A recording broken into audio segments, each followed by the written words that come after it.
Inès, aujourd'hui on va faire quoi? Un quiz. Un quiz en anglais, oui. Qui se trouve où? Sur le drive. D'accord, donc on va sur le drive. Une fois dans le drive de la classe, qu'est-ce qu'on choisit? 507. Ta classe, d'accord. On va sur le premier fichier. Qui s'ouvre, tu l'ouvres avec? Adobe Reader. Cette fois seulement. D'accord. Il s'ouvre. Enregistrer. Une copie locale, d'accord. Et là tu fais le quiz avec ton ami. Alors qu'est-ce qu'on te demande dans un premier temps? De référencer quoi? Le nom de son ami. D'accord. Alors tu travailles avec? Mathis. Alors je te laisse écrire. Don't forget to write your name.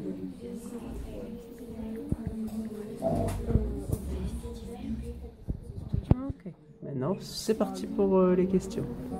Mathis, do you A. Always, B. Usually, C. Seldom eat at the school canteen? Always. Okay, can you make a sentence, Mathis? I always eat at the school canteen. Good. So Inès, tick the box. Good. Now question 2. Léa, c'est toi qui poses des questions? Oui. Ok. Vous en êtes déjà à la... À la 5. À la 5, on a déjà les réponses concernant Félicie. D'accord, alors je t'écoute pour la question 6. Félicie, are you A. Very, B. Not very, or C. Not at all helpful? I'm very helpful. So you ticked. Very helpful. Excellent, good job. Keep going. Number 7. Do you A. Usually, B. Often, or C. Sometimes cheat during tests in class? So Félicie, I sometimes cheat during tests in class. but in reality, do you sometimes cheat? No, I never. Good, because you're a good pupil. Excellent, so that's a problem, we will correct it. Alors Anna, on en est où là? Je suis à la question 5. D'accord, donc tu fais ton récapitulatif, et quelle est la phrase que tu dois écrire? Alors 5, tu as often hardworking, cela va donner... Thomas is often hardworking. Good, so write it. Excellent. Thomas is often hard.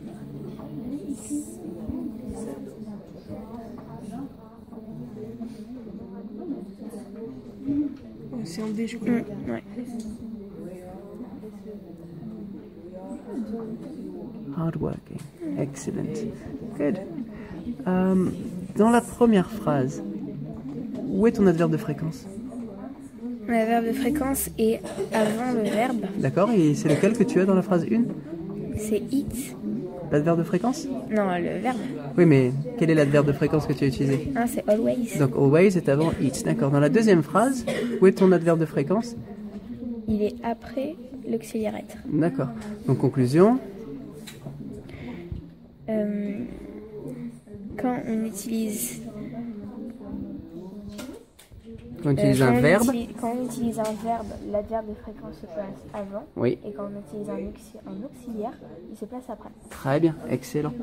Voilà. Et à la place de Thomas, on pourrait mettre quoi après? Parce qu'on a déjà quand même Thomas. On pourrait mettre He. Très bien, parfait. Continue à travailler. Très bon travail. Apparemment, tu as fini ton travail là. Il est fait complètement. Montre-moi un petit peu les réponses que tu as pu apporter. Voilà, ton texte est tapé. Ok. Alors maintenant, tu remontes. Si tu veux envoyer ce document à ton professeur, comment fais-tu? Je clique sur le blanc, Oui. Tu choisis. Vas-y, montre-moi. les 3 petits points. Oui. Je fais partager. D'accord. Je clique Bluetooth. D'accord. Ensuite, tu trouves l'ordinateur du professeur. Je clique dessus. Oui. Et on te dit en bas, envoie du fichier. Très bien.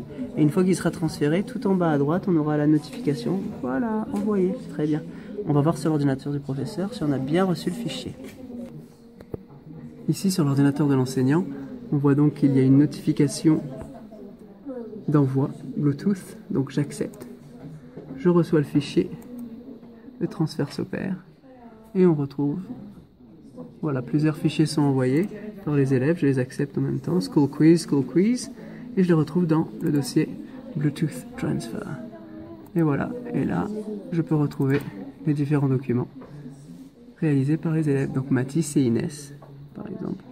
Voilà, et je peux l'envoyer au vidéoprojecteur de la classe.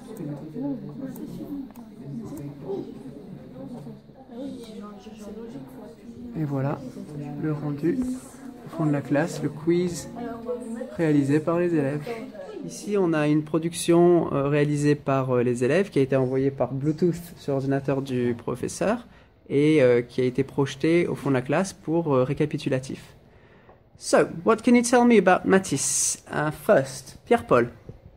Mathis always eats at the school canteen. Canteen. Canteen. Excellent. Marc-Ange, number 2.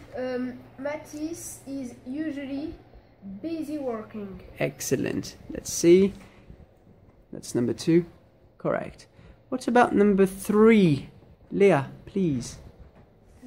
He often listens to his teachers in class. Excellent. To his teachers, not to your teachers, because we talk about Mathis. Absolutely, you're right. Number 4.